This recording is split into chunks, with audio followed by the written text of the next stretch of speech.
Workflow is an extension of the due date system that allows you to break down a main task, such as an audit or monthly bookkeeping work, into subtasks. Workflow allows you to assign individual elements of a main task to different staff, along with individual columns for due date, assigned date, in process, and completed dates. Other information such as budgeted hours and subtask notes can also be tracked. If you implement the budgeted hours, you have the ability to roll up to a staff utilization report, which we'll demonstrate shortly. Staffing changes can optionally cascade through recurring main tasks. The completion of a main task can be based upon either a hierarchical or independent model. Hierarchical models imply that the steps performed are sequential in nature rather than concurrent. For example, a tax return usually follows a sequential process, whereas during an audit, multiple subtasks may be in process at the same time.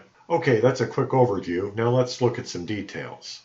I've gone into the Manage Edit Deadline screen and I've filtered for 3 different types of tasks: 1120s, an IRS notice, and monthly bookkeeping work, which is a recurring task.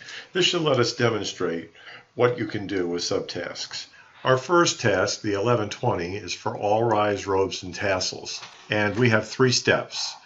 FOL prepares the return. He should complete the work by February 29th, even though the due date for the main task is March 15th. We assigned it to him in the middle of February. He began on the 18th, and he completed the subtask on March 1st. And we can glance at the budget versus actual and see that his total budget is 7 hours and he's actually recorded 9 so far, so there's a negative variance.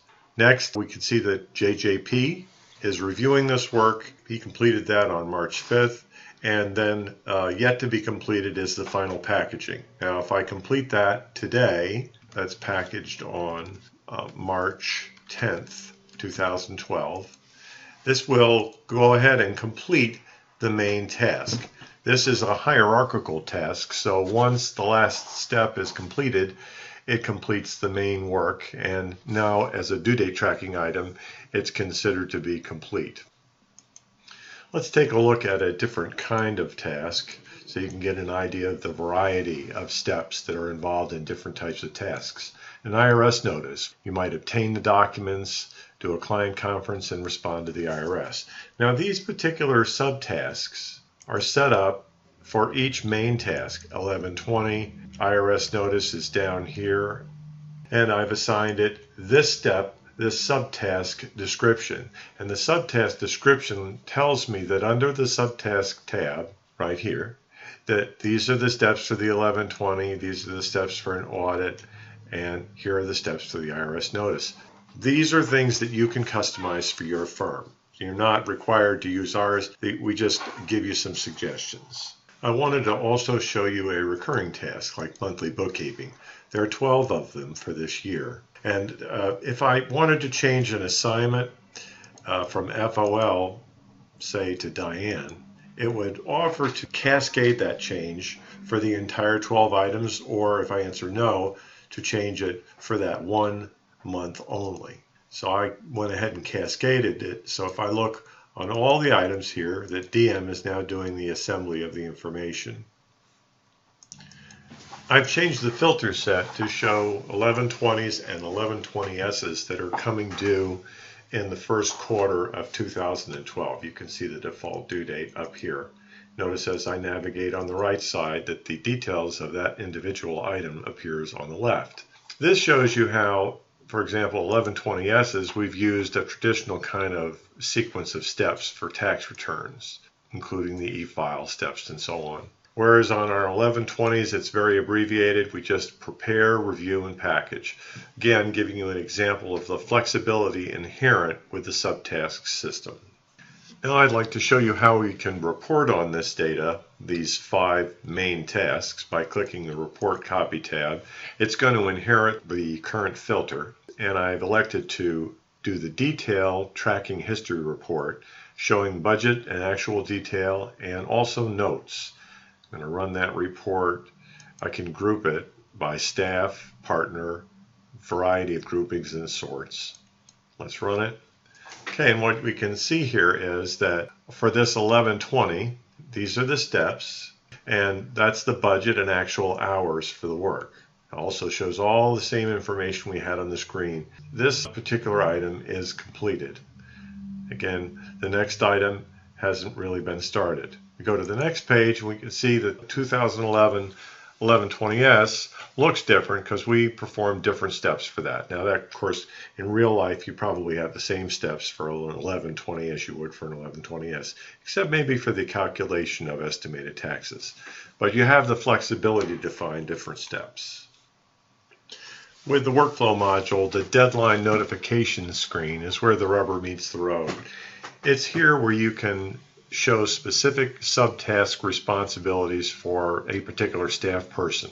And that staff person can note that they're in process, completed.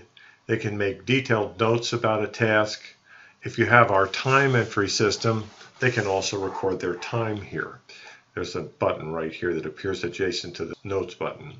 They can see their current assignments, the upcoming assignments that need to be started in the next 90 days. Here we have two past due deadlines, and what are the upcoming deadlines. If they complete something and you permit them to mark it complete, they can update the task right from in here. This keeps them out of the more potent manage edit deadline screen, although you can circumscribe their permission set that would still allow them to be in this screen. We recommend that basic staff people use the deadline notification screen. It tells everything about their work, the complete steps. They can print a report of their current subset of things so they can take that home with them. These filters up here limit the period of time that you're going to look forward for start and deadline dates. So basically these tabs are tabs when I should start things and tabs when things are coming due. If you're proactive, you're going to assign start dates to subtasks, giving the staff heads up, you need to start this now in order to complete this on time. So this tab here, current assignments and assignments upcoming, work with the due date tab, the deadlines that are due today, and the upcoming deadlines based upon these forward-looking parameters that you set here. If you've set everything up properly and you use our time system, there's a powerful staff utilization report that's available right here in the menu. And I've entered the month of March. So what we're looking for here is how heavily budgeted is FOL for the month of March. So we click display graph. We can also print this in a report. And this shows an 8-hour day. And we can see that he doesn't really have all of his time budgeted. There's room for more work. That after the season is over, we can go back and reflect on what actually happened. And we can show the recorded time as well.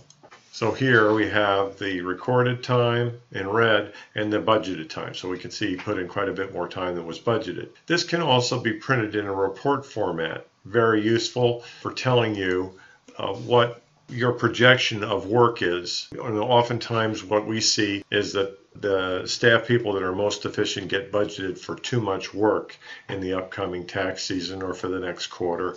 And this utilization report gives you the ability to see if you've made mistakes and you need to redistribute the work. So that's in essence what the workflow is about, budgeting the work out, assigning it to detailed staff, and allowing you more control over the processes within which your firm functions. We hope you've enjoyed the video, and if you want to find out more information about it, please call 877-520-1525 or go to our website, www.ImagineTime.com, and download the trial.